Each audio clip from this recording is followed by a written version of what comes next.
Hello guys, कैसे हो सब? सभी अच्छे हो ना? और पढ़ाई भी कर रहे हो कि नहीं? सभी कर रहे हो ना? तो गाइस, जैसे कि आप सभी जानते हो, ये हमारी हिस्ट्री की सेकंड क्लास है।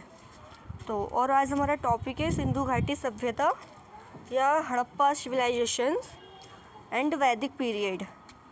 तो चलिए स्टार्ट करते हैं, लेकिन स्टार्ट करने से पहले आप हमारे चैनल को सब्सक्राइब कीजिए, वीडियो को लाइक कीजिए एंड बेल आइकन को ऑन कर दीजिए, जिससे हमारे आने वाली सभी वीडियोस की नोटिफिकेशन आपको मिल सके।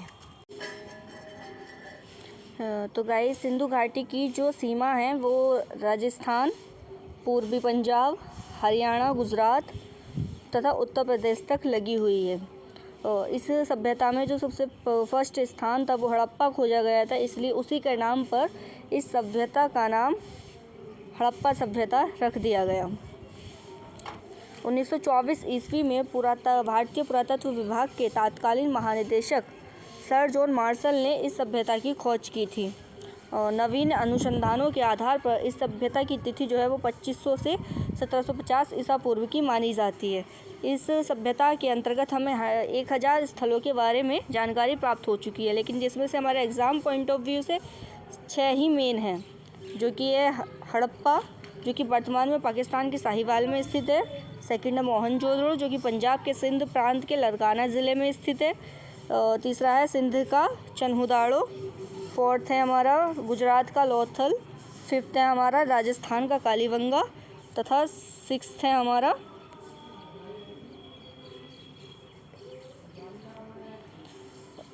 हरियाणा के हिसार ज़िले में स्थित बनवाली।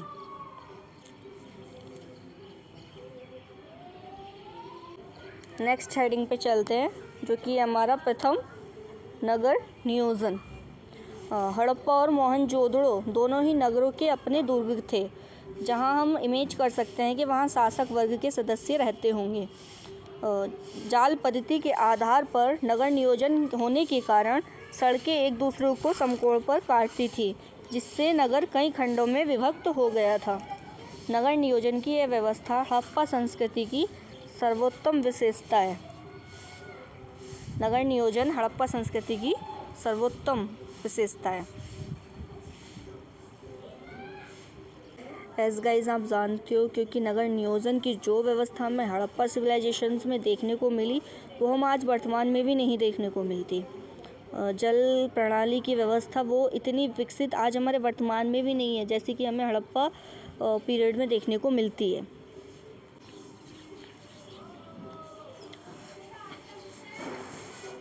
दुर्ग में स्थित एक विशाल स्नानागार है, जो कि मोहनजोदड़ो का प्रमुख सार्वजनिक स्थल है।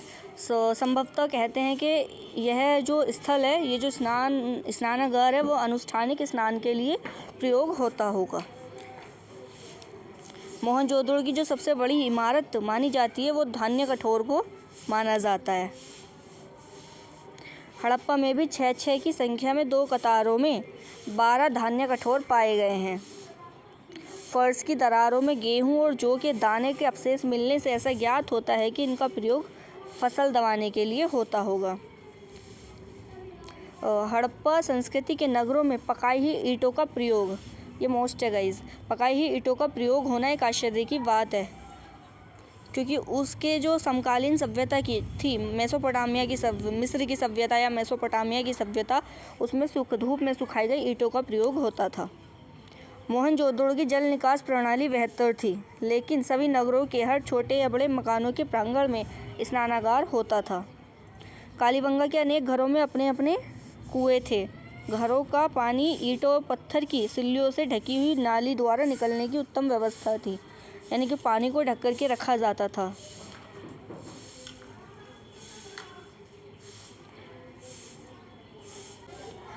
नेक्स्ट हेडिंग पर चलते हैं, जो कि है हमारा हड़प्पा पीरियड में और हमारी कृषि व्यवस्था कैसी थी।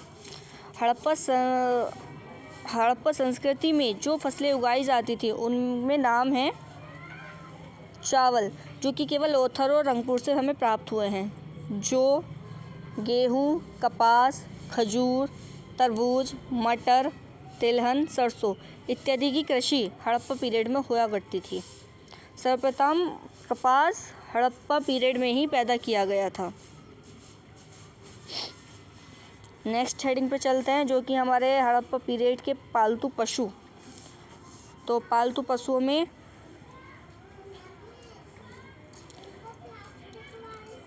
बैल, भैंस, भेड़, बकरी, सूअर, कुंवड़ वाला सांड, कुत्ता, बिल्ली, गधा, ऊँट, हाथी, गैंडा इत्यादि थे। नेक्स्ट चलते हैं हम धर्म और देवता पर।